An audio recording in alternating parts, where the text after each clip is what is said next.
Welcome guys, so today I'm doing my final new Capenna draft. This will be number 18. Just get it started. Okay, we have a Fleetfoot Dancer. So I think this is a good card, and I need it. I need it for my collection as well. So, right, Riveteers Ascendancy. On the other hand, I've got 4 copies of this card already. I don't need to pick it. I think it's quite hard to make this card work in draft. You need specifically, you need sacrifice outlets. You need to make a sacrifice deck, which is a bit challenging. I've already have tried this in draft, so I feel like I can pass on this and try something else. I think Fleetfoot Dancer is very strong, so I think we're Cabaretti. I think we're building around this card. So rob the archives there. We don't. So that means we can't play Maestro's Charm. We're going to ignore blue and black stuff usually, unless if there's something good in blue or black that is amazing. You know, if it's better than Fleetfoot Dancer, then we could shift over to that potentially. Right, we've got a Warm Welcome, that's quite good, but we've got Civil Servant, which is a very solid 2-drop. I think that's what we'd like to go for here. Halo Scarab as well, and down here we've got Botanical Plaza, which is a good land. So I'm still sort of figuring out the best time to take land. I think Civil Servant is better than the Plaza here, so let's take that. Okay, we've got Riveteers Decoy. This is a very good 2-drop, I think. We've got the Suspicious Bookcase. I have tried using this. I haven't been successful yet. I've had that in a couple of decks. Goldhound. Kind of good, quite good. We've got Spara's Adjudicators, which we could definitely play this because it can fix for blue mana. It's a decent 5-drops. Obscura Storefront isn't going to help us because it's only looking for planes. That's the only colour we care about on this card. So I think the best thing is to build up our 2-drops first. This is a very solid 2-drop. Let's get that. Okay, Even the Score, very interesting. I've just completed my set of Even the Scores, which is kind of interesting for a Mythic, but I think it's one the bots avoid picking. So it's one you can pick up 4 copies of it in draft. Let me just double check. Yes, yeah, that is on my list. Okie doke. Right. Is there anything good we can take other than that? Because there's a lot of black cards here, but there's Glittering Stockpile. A word about this card: it works really well with Jetmir's Fixer. So you can the red mana you get from this can permanently pump up a Jetmir's Fixer because it's a treasure source, which is cool. If I had a Jetmir's Fixer right now, I might be tempted to take it. We've got Dapper Shieldmate, solid 4-drop, gets a shield. Got Big Score, Daring Escape. I've seen quite a few people using Big Score. Maybe it's good in draft, I'm not sure. I suppose it's instant speed. We've got Caldaia Strongarm down here. Solid 5-drop, you can blitz for 4, put counters on things. Counters can be important for certain things, but probably the card I'm thinking of is the blue-white flyer. The Celestial Regulator cares about counters. Still, it is nice to pump up things that have lifelink and trample and stuff like that. And Riveteers Decoy, indeed, which has to be blocked. So if you can pump this up to 5/3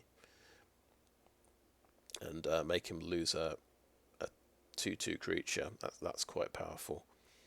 Dapper Shieldmate also good. But I think, Caldaia Strongarm is a bit more inspiring. I think that's what I want to go for. Talking of creatures that are good to pump up, We've got Illuminator Virtuoso, so 2-drop with double strike. But we also have Voice of the Vermin, which can pump something to 4/4 in base stats each round, and that also has a shield counter. So that's a pretty good 4-drop. Got Attended Socialite, I think it's pretty decent. Halo Scarab. So, and this time we're not playing blue, so I've got to ignore Majestic Metamorphosis. I've been trying this the last couple of drafts. It's a pretty good card. I think I like 2-drops. I like Virtuoso, and I've got a way of pumping it up. So that seems good. We've got to remember when it becomes a target of a spell I control, it can knives. So we might be looking at this. This upgrades any combat trick I'm looking at in the draft. It sort of makes them more playable, more valuable. We're in Cabaretti. I'm just realising that's a Cabaretti Courtyard. I think that's what we want here. I've started taking lands a bit earlier. We could take Spara's Adjudicators. That's a good 5-drop.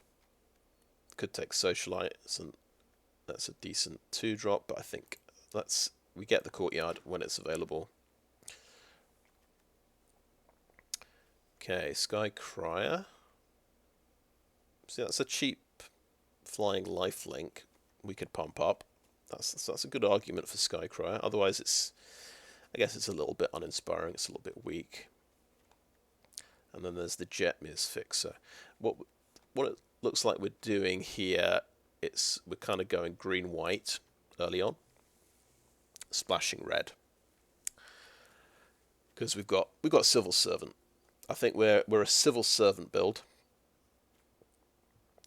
so we'll just try and splash red. So I think we actually prefer Sky Crier here over Jetmir's Fixer, which seems strange, but let's do it.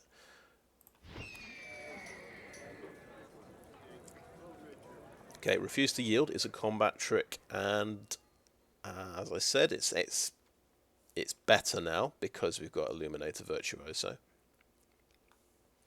We try and reevaluate this a little bit, but then we've got a decent 4-drop, Dapper Shieldmate again, and we've got the same choice again. It's between Dapper Shieldmate and Caldaia Strongarm. I think we're building up things we want to pump up with tokens, so I think Caldaia Strongarm is better right now. So I'll take that. I'm just going to double check everything's working. Yep. Okie doke. Right, what do we have here? Not too many choices. We're not going to play an early red card like Sticky Fingers. We could definitely want to play something like High-Rise Sawjack. Quick Draw Dagger is pretty good because it pumps things up. But I notice I have no flyers. Well, no, I've got one flyer, one weak flyer. I think we need to cover that weakness with High-Rise Sawjack. We have no 3-drops as well, I notice. But I'd say this is a good start. If you've got 4 2-drop creatures, I mean, my previous deck only had 3 2-drop creatures, and it suffered as a result. So, we've got Warm Welcome here, which is pretty good. Halo Scarab, another 2-drop. But we've got Botanical Plaza, and I reckon I value that above Warm Welcome. Get that mana fixing in early if you can. If you can get 2 out of your first pack, I think you're onto something. There's nothing much here very good. Yeah, we're not going to use the Obscura Storefront. Suspicious Bookcase can make things unblockable. We said we're not playing early red stuff, but I don't know if we want to break the rule here because it's sort of a late pick. Maybe we find a use for Suspicious Bookcase if we do pump up something and we want to make it unblockable. Here, yeah, there's Glittering Stockpile, but we're not going for Jetmir's Fixers, so I think we'll just take a decent 4-drop, the Dapper Shieldmate. Okay, we could play this 1-drop. He he can get double strike, so he's like an Illuminator Virtuoso, but a bit more mana intensive. Or we can take this combat trick, which we think is going to be better. We don't have the... We're not playing blue. We don't have the best combat trick, which is Metamorphosis, a Majestic Metamorphosis. So I think we'll take this this combat trick. I think it's a good one. We might only play one. And there's Glittermonger, which is not the most aggressive 4-drop. And it looks like we're going quite aggressive here. And I think I'd probably... There's a good chance I'll drop this from the deck. I'll just drop it right away. Oh, that's a good rare to hit. We've got Rabble Rousing. We're going to be doing a lot of attacking, so that's going to be very helpful. We have Voice of the Vermin back. I think that's going to be very good. Dapper Shieldmail, Gathering Throng. There's Inspiring Overseer. This is probably the best common in the draft. So that's quite a tempting one to grab. That would be a very good 3-drop to have. Is it better than a Voice of the Vermin, which can pump up a small creature every round? Could pump up a Sky Crier with flying and lifelink, for example, and it's got a shield counter. So I do quite like Voice of the Vermin. I think it's quite good. It's always a tough choice when I get an Inspiring Overseer turns up in the draft. That's usually a decent uncommon. I think because we're so low on 3-drops, I think we've got to take the Overseer here. Maybe this even wheels around. I don't know how the bots evaluate Voice of the Vermin.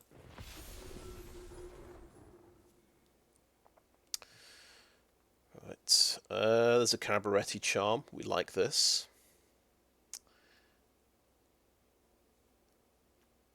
Kill Shot is quite good. It's quite defensive though. We've got a cheap red creature. We've got Plasma Jockeys, which is pretty good.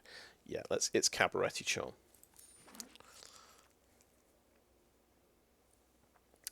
Right, Stockpile, Forge Boss, Dapper Shieldmate, Speakeasy Server, Goldhound, Cabaretti Initiate, Jetmir's Fixer. So, cheap red things that we're trying to keep away from.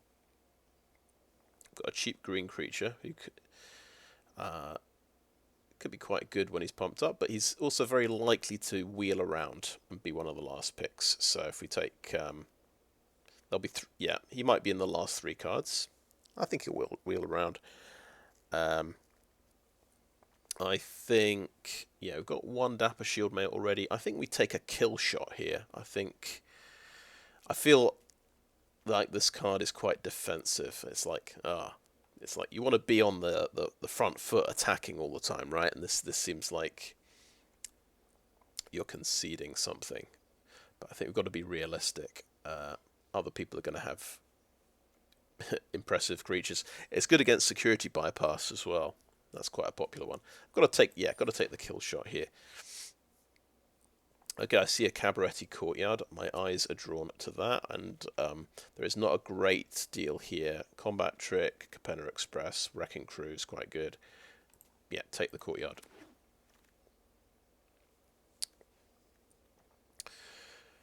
Right, Speakeasy Server is a 3/3 flyer for 5 mana, which is a bit expensive, I would say. We've already got 3 5-drops. This can blitz out. We've got, this is Attendant Socialite, another Caldaia Strongarm, Ominous Parcel for emergency mana fixing.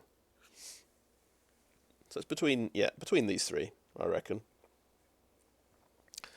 We really, really like pumping up our creatures in this deck. So maybe we like it enough we take a 3rd Caldaia Strongarm.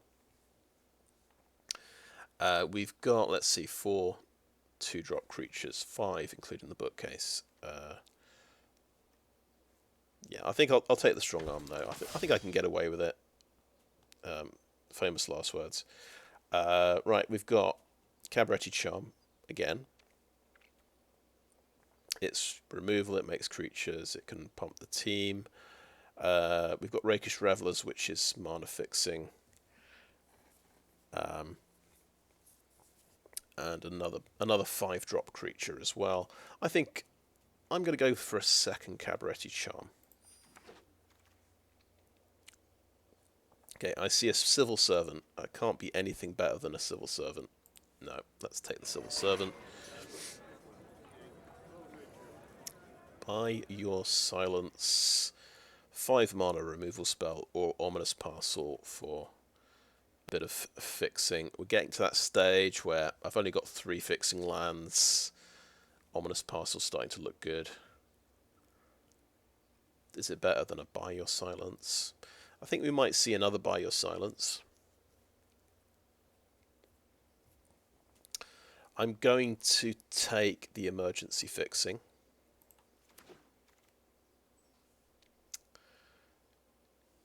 Right, Social Climate is a 3-drop. We might just need to round out our 3-drops a little bit, because we've got a couple of 4-drops. Yeah, I'll go Social Climber just to fill out the curve a bit. Okay, nothing. Dapper Shieldmates always seem to wheel around. You usually end up with 2 or 3. And that's a combat trick that might be usable. Hey, Spara's headquarters. Well, that gives us... That's mana fixing. That gives us green and white. Don't mind if I do. So let's think about that. Yeah, 4 mana fixing lands. Okay, tough choice. We've got Rumour Gatherer, really good. Creature that lets you scry, sometimes draw cards. Tell you what, that's fantastic with Cabaretti Charm, because that can make 2 creatures, and when you get 2 creatures, you draw a card. So I think it's this one. Rocco Cabaretti Cater is great as well, so you can dig a creature out of your deck for a lot of mana. But we're just using red as a splash colour because there's a really good alternative here. I think we'll go for the double white card. There's also a kill shot, High-Rise Sawjack, Spara's Adjudicators, and Brokers Hideout gives us forest or plains as well. I'll just point out, but I think we go for the Rumour Gatherer here. And that's a 3-drop as well, which we've got 7 and 7 now. Let's see, there's 4 lands, so yeah, we're dead on with 23 cards and 4 lands. Right, we've got a Voice of the Vermin. We know that's pretty good. I think I want one of these for the deck. I think it's sort of an upgrade from Dapper Shieldmate. So now because we've got basically 23 cards in the deck, we're trying to make upgrades, and the mana curve is about right. The only thing is, I really want this Botanical Plaza, and we're in pack 3. Yeah, the last Voice of the Vermin did not wheel around. We might live to regret this, but I'm going to take the Voice of the Vermin. It's going to be an upgrade for one of these Dapper Shieldmates. Okay, we have a Broker's Hideout, so that's forest or plains. So it doesn't find the mountain, unfortunately, but we are mainly green and white rather. Alright, take to the streets. Raffine's Informant, good 2-drop. Ominous Parcel there. Cabaretti Initiate. So, how many 2-drop creatures have we got? 1, 2, 3, 4, 5, 6. So, I'd say Raffine's Informant is an upgrade on Suspicious Bookcase. I think I'd take the Brokers Hideout here. Let's not skip any more lands. There's another Raffine's Informant. There's also a Warm Welcome, which is pretty good.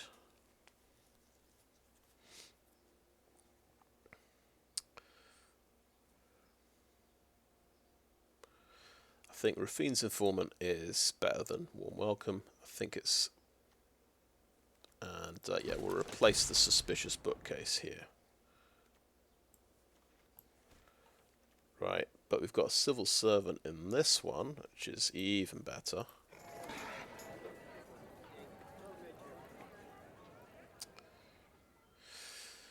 Refuse to yield. Sky Crier, Warm Welcome. Right.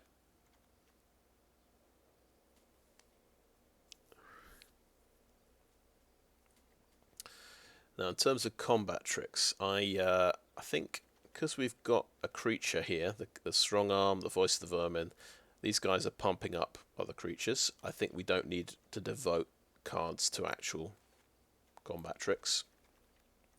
So we've got cool ways of powering up our creatures already.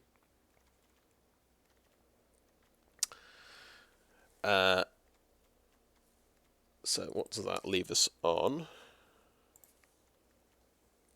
There's a chance we won't need Ominous Parcel. I'm just wondering, do I want a Sky Crier or a Warm Welcome here?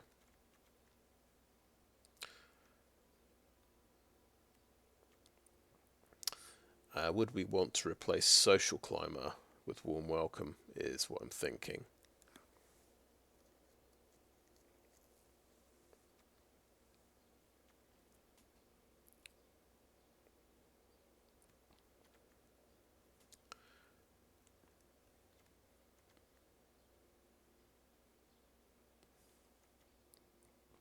Sometimes Warm Welcome lets you play 2 creatures in a turn on its own, so that goes well with our Rumour Gatherer.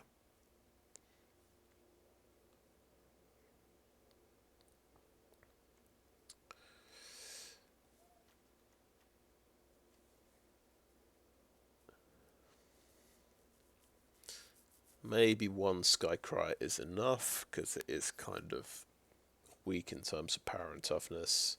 Okay, I've talked myself into the Warm Welcome.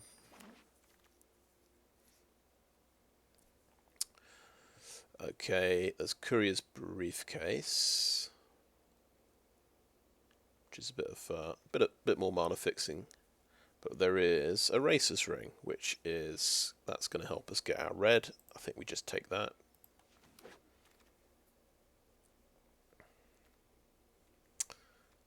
Okay, nothing much here. There's a Capenna Express, there's Gilded Pinions, which can give us access to flying if we need it. I'll put that in the sideboard. Okay, yeah, Spara's Adjudicator is pretty good, but we've got too many, I think. Too many 5-drops. So I'd probably have to cut a Caldaia Strongarm, and I don't want to do that. I think, yeah, Sawjack is pretty good.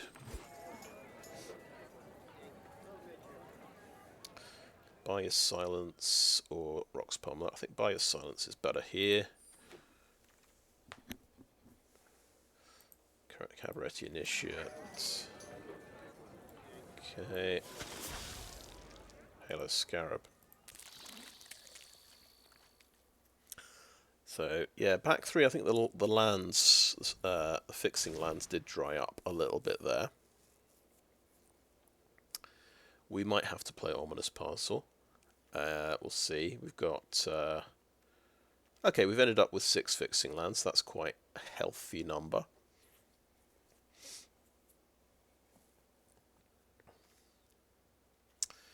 Feel like, yeah, not many of these have mountains. 3 of them do.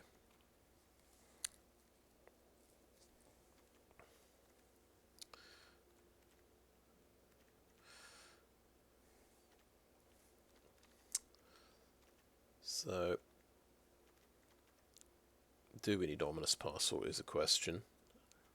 We might do, but we'll cut it for now. Do we need a Halo Scarab? Not sure, but we'll cut it for now. That leaves us with 7 2-drops. So the guideline is usually 2, 7, 6, 4, 3, 1. So we've got maybe too many 5-drops and 3-drops here. You don't have to have a 1-drop, I would say.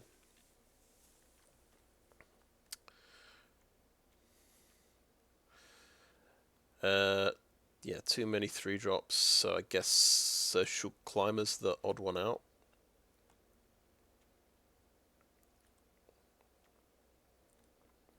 Because I want to keep, obviously, the Rabble Rousing's really good. Keep the removal card, and the 3 strong arms are really good.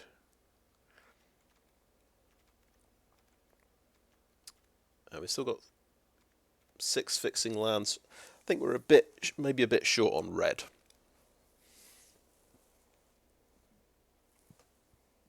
So we might have to think about running the parcel and what we want to drop for the parcel.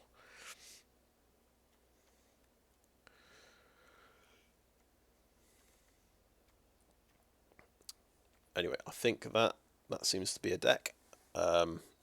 Well, no. Tell you what, I will think this over for a bit. I'll call that end of part 1. Thanks for watching so far. Okay, so that is the deck finalised. So I've brought Ominous Parcel back in, just to be certain I'm going to hit the right mana. I decided I'm going to play the Buy Your Silence. I think I always seem to want as much removal as possible. I just if I left it out, it would probably be 1 or 2 games before I put this back in. So I thought, let's just speed up that process. What I've taken out is the other Dapper Shieldmate. I mean, it's a good card. This can be quite oppressive. Anything with a shield is just quite difficult to deal with. But I can actually play good 4-drops and 5-drops that kind of help my game plan. Either it's something ridiculously good like Fleetfoot Dancer, or we've got Voice of the Vermin and Caldaia Strongarm, which can come out on turn 4 and pump my buddies up like Virtuoso and Sky Crier. Whereas this is just a self-contained decent card, but it doesn't help my team at all. So that's my reasoning. That's my reasoning. And I like removal cards. So yeah, so that's what the mana curve looks like. We've got the 7 2-drops, but we've got 8 3-drops. It's pretty close to kind of what what's recommended. I think the Cabaretti Charms kind of skew it a little bit. That's why we've got a couple of extra 3-drops. Because we're splashing red, we'll probably casting these later than turn 3. This is probably getting cast on turn 5 or 6. That's my thinking. Yeah, I'm fairly happy with it. Looking through here, is there anything I'm concerned that I've left out? And I would say not particularly.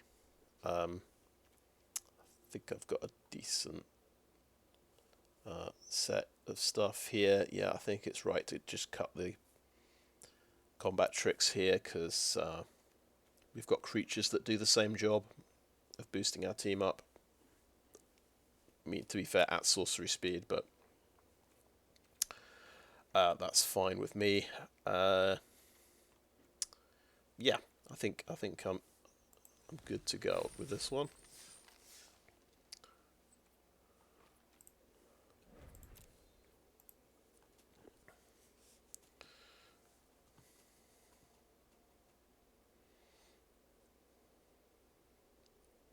And my previous deck did not go well. It was a Bant deck, but I went 0-3.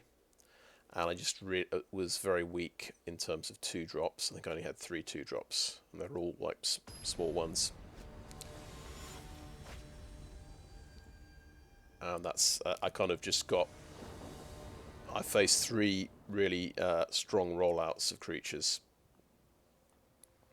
Okay, so this is not so good. Our mana fixing did not kick in here, and I'm going first, and there's literally 0 cards that I can play without drawing extra land. So we do have to mulligan. That's the first mulligan. Okay, this is better. We've got no white mana. It's funny how we're getting too much red mana. Feeling like maybe I should cut a mountain then. So what can we cast from the opening hand? Just High-Rise Sawjack.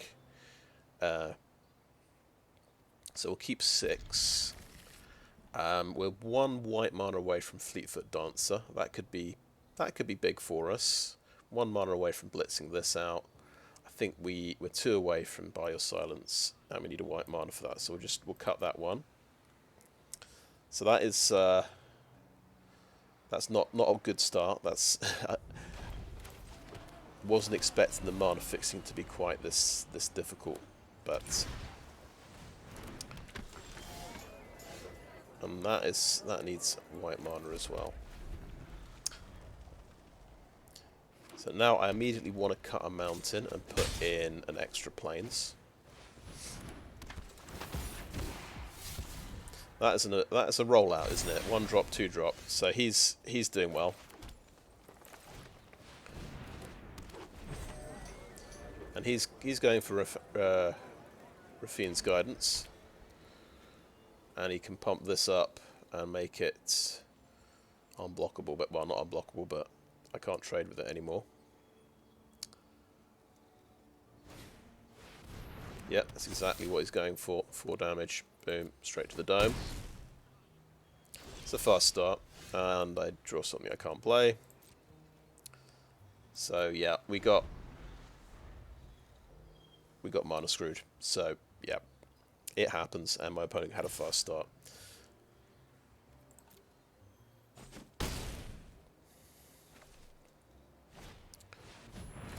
We didn't draw any extra lands, did we? So this gets me a plains. That helps a lot.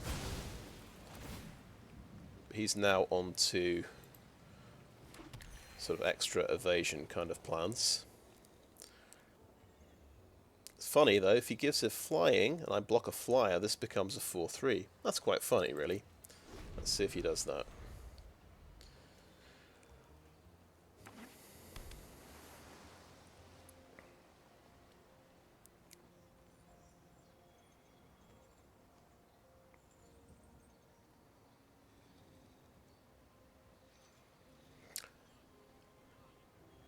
Yeah, I had a look at the how much mana of each color I had. I think it should be 10 green, 10 white, and about 6 red, which should be, you know, about right.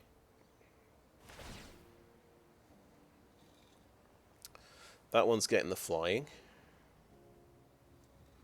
You don't have to make something flying. So he's got. So I guess Raffine's Guidance is the new hotness because he's playing lots of them.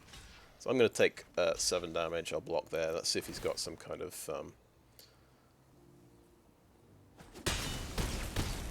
thing. Wow, I'm down to 5 already. I don't know how that happened. Getting mana screwed and my opponent having a good start.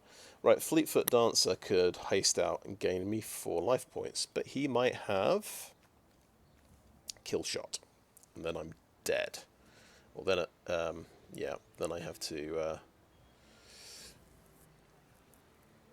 do something.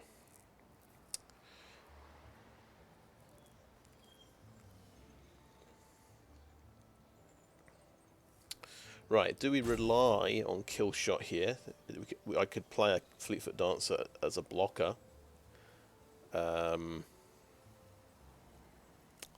I could Caldaia Strongarm, draw a card, make this a 4/5 blocker. swing for 2, but then I'm still on 5 life.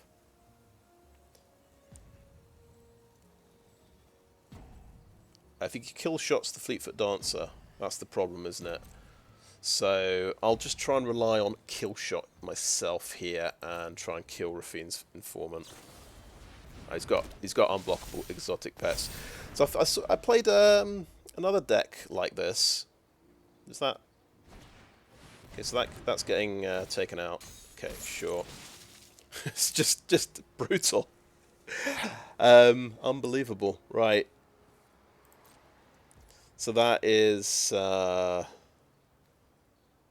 6 damage. So I guess unblockables seem to be the way to go. Pumped up with Raffine's Guidance. And I'm dead. My god.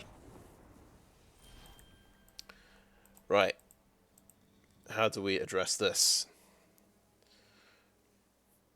Well, I'm very unhappy with my mulligan there. I seem to draw all of my red sources.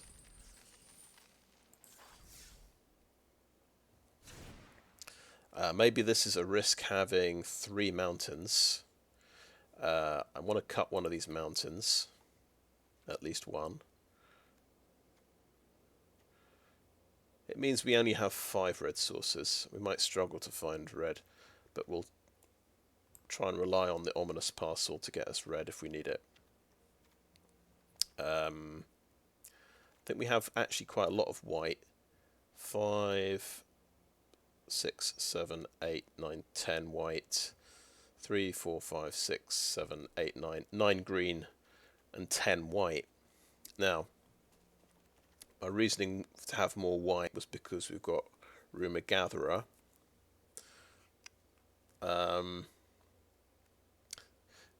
Do you go 11 white and 9 green, or 10 of each, is the question.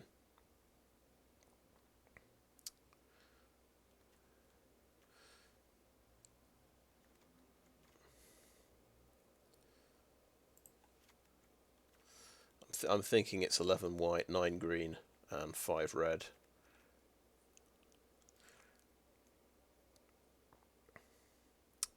Let's do it. Let's do it. But I guess that is interesting though, what I came up against there. Just he had 2 sources of unblockable fish and Raffine's Guidance to pump them up. 2 Raffine's Guidance. Very interesting indeed. If this wasn't my last draft, maybe my next draft would be different. Okay, so we didn't get any red, and we've got 2 Cabaretti Charms, but that's to be expected. We took a mountain out of the deck. We have a turn 2 Civil Servant. That's good. Right, we're going first.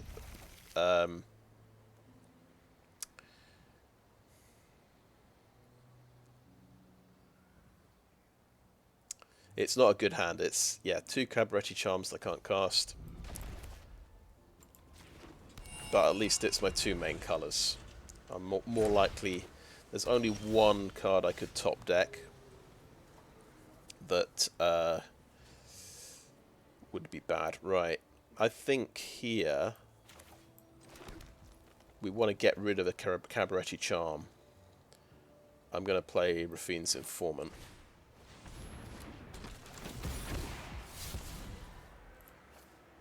And that's a 3-2. There we go. That feels, yeah, that feels better.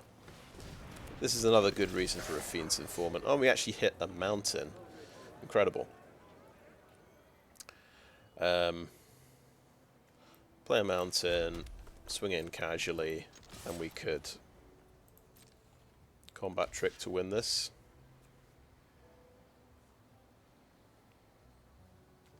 Yeah.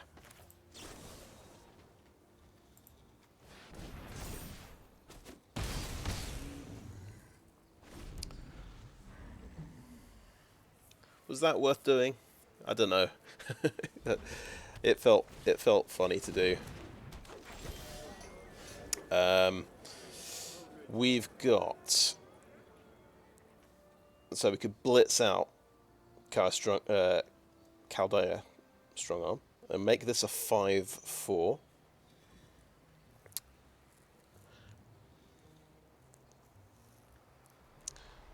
I guess our turn 5 play we might want to do Civil Servant, High-Rise Sawjack. So we have a turn 5 play lined up. So this, maybe that's a good turn 4 play. I think, yeah, let's go for it. It's pretty crazy, but I draw a card. Keeps the pressure up. Probably has to take 5 damage.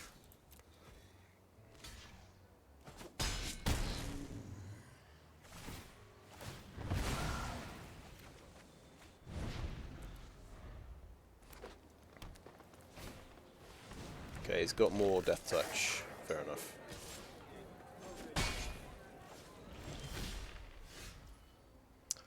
Have another Caldaia Strongarm. Okay.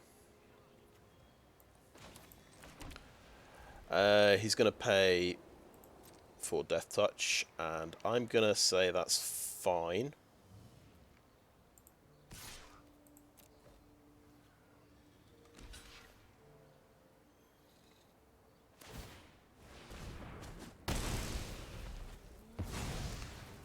So we've got reinforcements.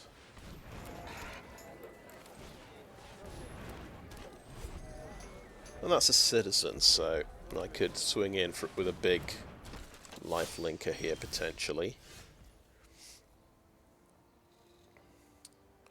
So Caldaia Strongarm, make this a 4/5 and pump it to 5/5. Seems quite good.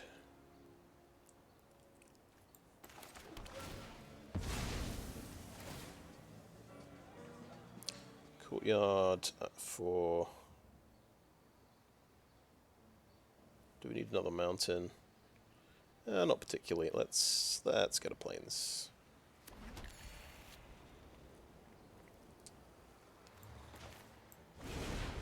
Play this version.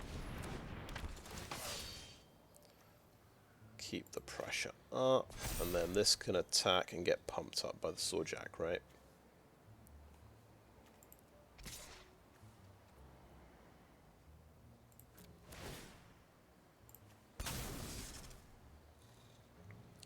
You can double block. Make sure I kill the Wrecking Crew. I think that's worthwhile, and I get 5 life.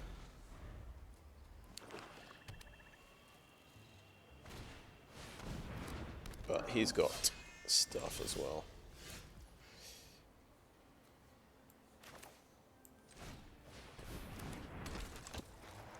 So yeah, I'm out of tricks there.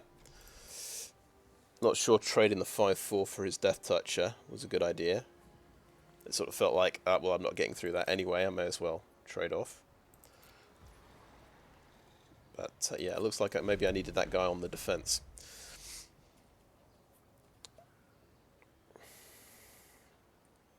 Question here, do we want to double block? Do we risk it? It could lead to disaster. Okay, another Death Toucher. Not attacking, okay. Ominous Parcel, good draw. We can blow up his Pugilist here. He didn't attack, so I'm guessing he doesn't have a combat trick.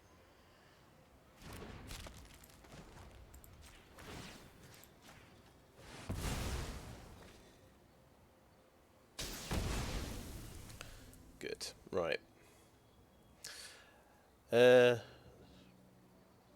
Both these guys kind of trade here. He dies to a High-Rise Sawjack.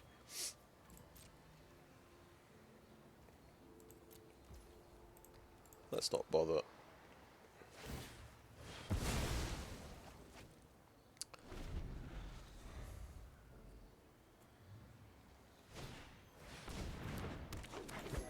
So this is, yeah, this is what I would draft. I like High-Rise Sawjacks and Death Touches. Feels very defensive.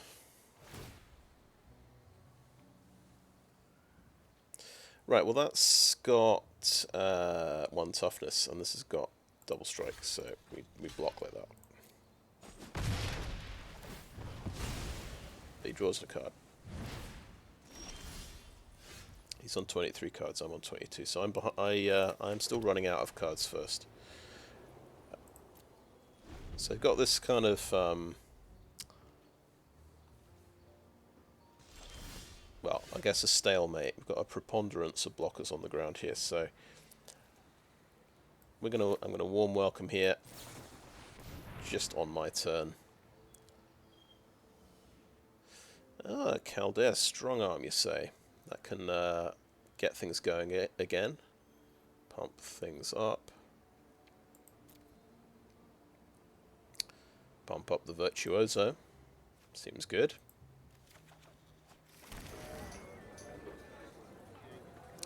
I think we'll play the full cost Strongarm. Keep a 2/3 blocker. Seems good. And we'll pump up the Virtuoso. And so what he can do here, he could block with everything and trade off.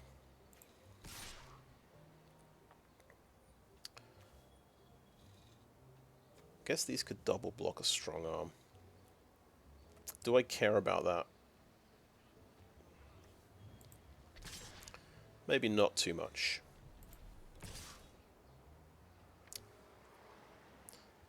Let's keep the pressure up. Let's do this. Yeah, he's going to double block a Sawjack. That's fair enough. So I lose there. But I get 6 damage through. 8 damage through. I'm down a creature, but it's okay. So that's getting strangled. Right.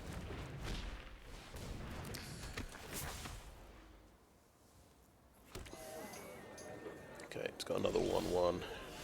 Hey, we have a Sky Crier.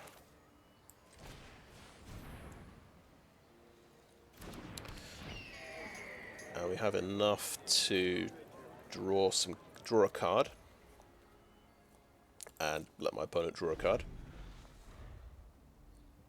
We may as well just... I think it's in my interest to accelerate the game. Okay, he's got Strongarm as well. It's gonna go on Riveteers Initiate. Fair enough.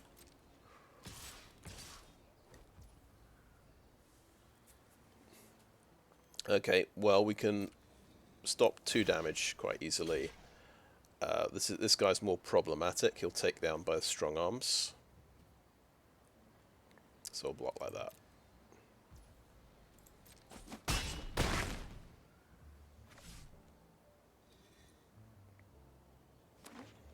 Okay.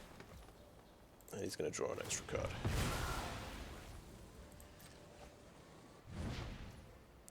So I'm going to have us both draw a card. Let's target this opponent. Oh, you have a kill shot. Well, we have an answer. Let's see. Yeah, that gets me to 8 mana. I can draw 2 cards next turn, so I'm going to start swinging in with the Sky Crier. Seems reasonable.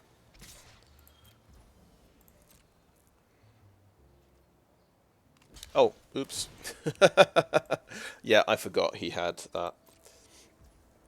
Okay, let's... Do we want to draw 2 cards? Let's draw 1 card.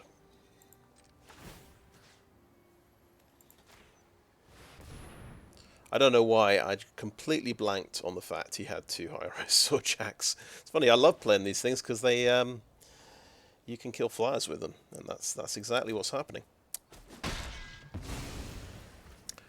Anyway, end the turn. A bit of a boo-boo. He's got a big score. Well, I've drawn him into his card draw, which is not good.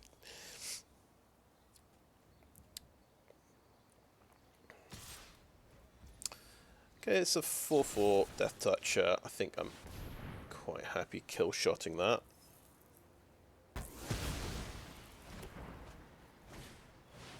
Wrecking Crew. Okay. That's also difficult for me to deal with.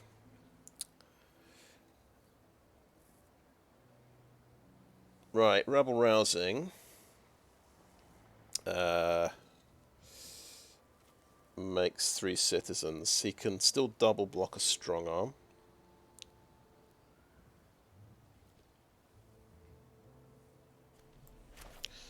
Yeah, we've got to decide. Well, he's swinging in with a wrecking crew, which has got trample.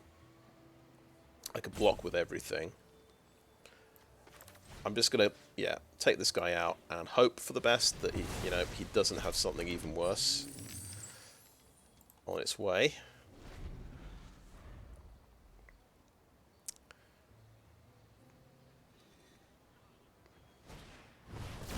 Okay, another strong arm, and this time, what happens? Sawjack. Okay, we'll block that. We take 4. This is a good scenario potentially for Rabble Rousing. We'll see if he's got follow-up creatures. He's got 3 cards.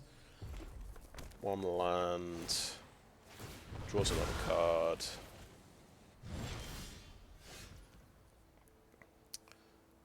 Okay, let's do it. Rabble Rousing. Oh yeah, so a Rumour Gatherer would be excellent. Let's, it's probably unlikely we get to that many creatures, but attack with everything.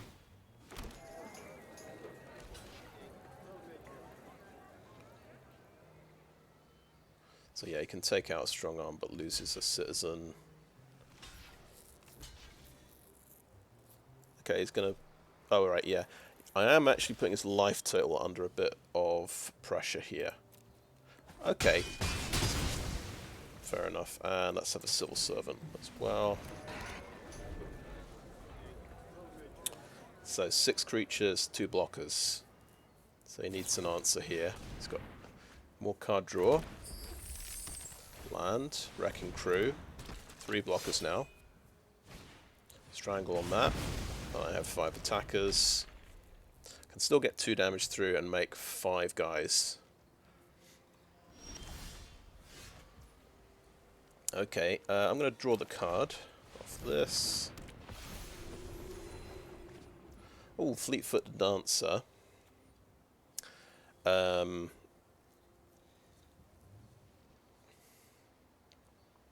Just face plants into a Wrecking Crew, unfortunately.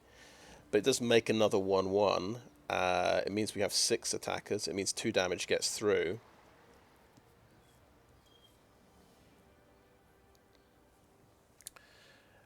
But it doesn't give us lethal guaranteed here, does it?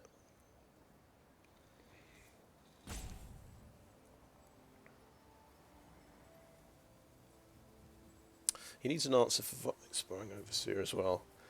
I could just attack with 4, or maybe this guy on the ground doesn't matter too much.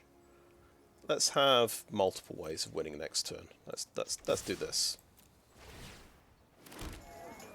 Oh yes, please. Right, so I've got 10 creatures. Yes, that helps.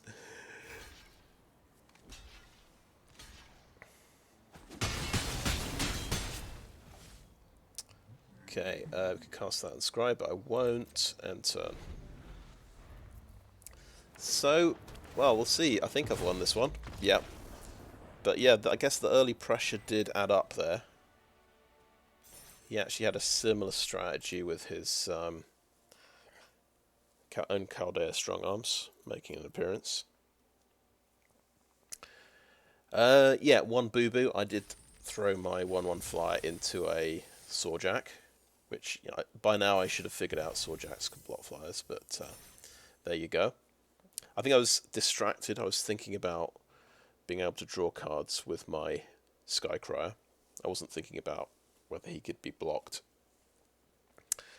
Anyway, that's good.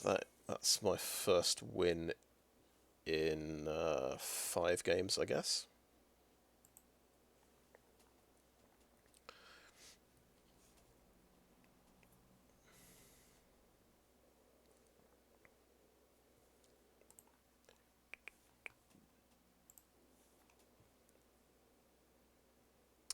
Yep, so our broken rare decided it, really, in that one.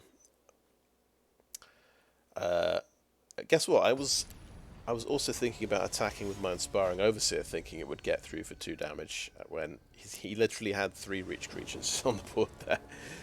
So, well, this is nicer. We've actually got perfect mana here. Do we have perfect rollout? No, not at all. We can cast a kill shot on 3. That's about it. And then we, fingers crossed, draw another land, and we can play Voice of the Vermin, blitz out Caldaia Strongarm. We have our broken rare, but it's a lot better when you have creatures with it. But we'll see how we get on. Yeah, the early game I had the 2 Cabaretti Charms. I discarded one of them, and then I used the other one just to kill his Death Touch. That's land number 4. That we're very, very happy. We are overjoyed to see that. Brokers Initiate, Cabaretti, Okey-doke. It's a forest. Okay, we get another expensive spell.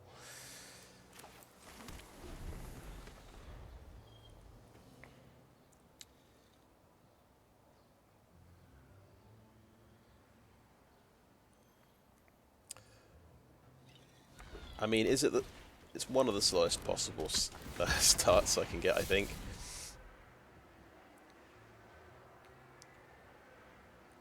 We've got how many 5-drops? So we've got 4 5-drops. No, we've got 5 5-drops in the deck, and we managed to draw 3 of them. I've got 2 4-drops, and I drew 1 of them. We've drawn 5 land though, so that's extremely fortunate. We're not going to blitz this guy out. Clearly, let's play the shielded creature. That might hold him off for a turn.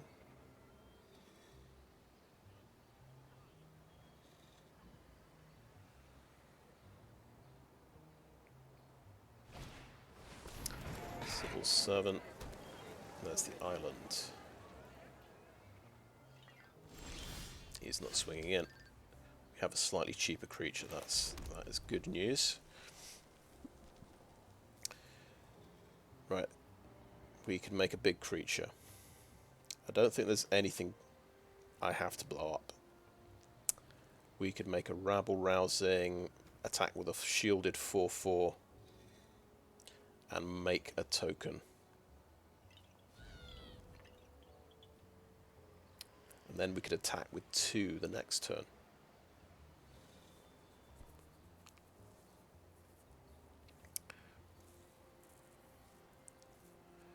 He might actually, yeah, he can't really just trade off the initiate. He won't break the shield.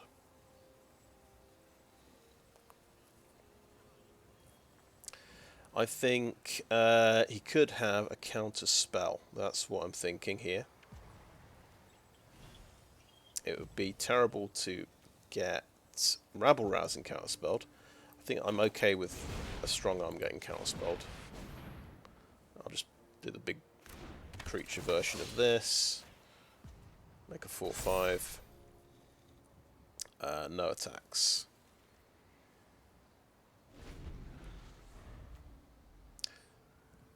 Yeah, when this guy attacks, he could be a 4/4. So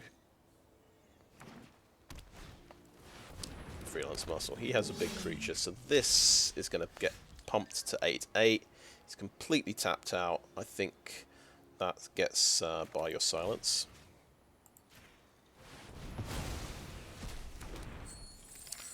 And then I'll slam in. This will become a 4/4. This will stay a 4/5. Ooh. Yeah, okay, so these guys can gang up, block the Strongarm, and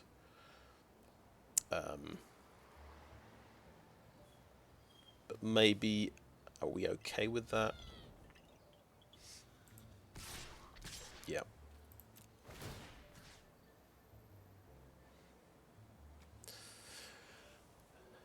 So yeah, we could lose shield to Civil Servant, but we could make this a 6/6, so he can't get killed.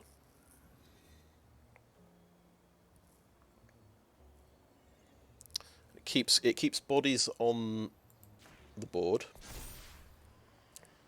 which is good for Rabble Rousing. We lose the shield, but I think it's worth it to get 6 damage through. If he attacks with everything, we play Rabble Rousing.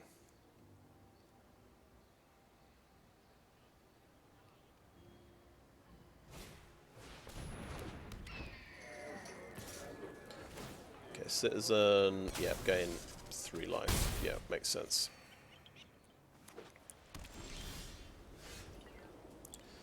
Okay, we're building up a bunch of creatures here. I think, is this a good Rabble Rousing turn? He's got treasure, so he could still counterspell something. I can block the Initiate with this guy. I could play Illuminator Virtuoso.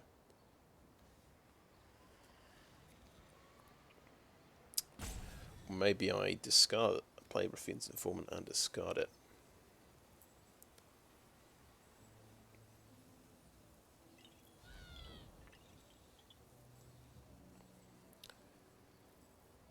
Yeah, I think what I'd like to do is just swing in with these 2. Make Voice of the Vermin a 4/4.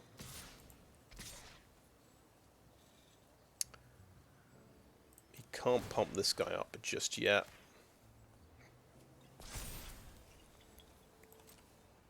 See if he's got a kill shot or something.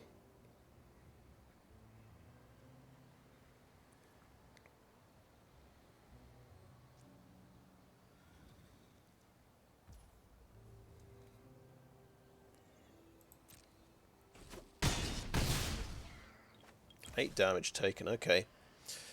We've got High-Rise Sawjack.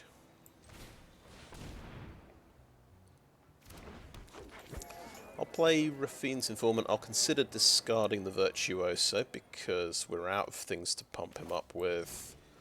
He's maybe a bit insignificant at this stage. Yeah. Fleetfoot Dancer's better. And that can trade with a Civil Servant if it comes to it. He might pump this up and swing in for 5. I think we can survive if he does that. Slev defense. Okay. Okay.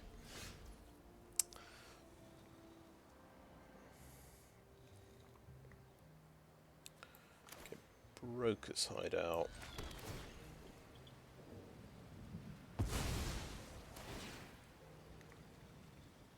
Yeah, planes. How bad is it if we attack with everything?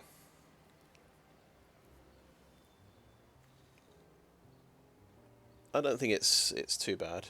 I think I'm going to go for it. I'm going to Rabble Rousing. We'll see if it gets counterspelled.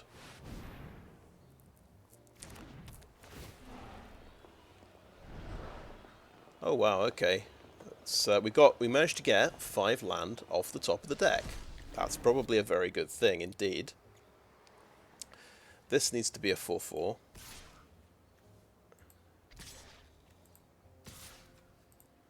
What's the return swing looking like? 6, 10, 15. But we've got 1/1s to block with. Let's go for it. Turn. Voice of the Vermin's the 4/4.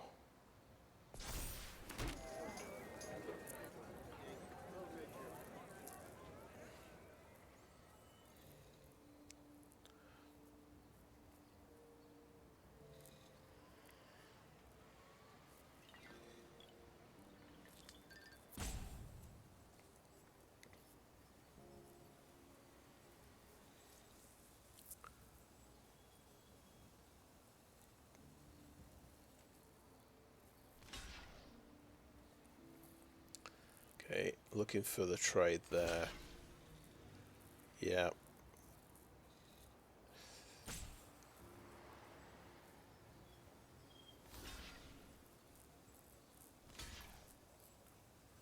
Okay. Flyer. Yeah, take out the flyer because we can't block it. Seems sensible.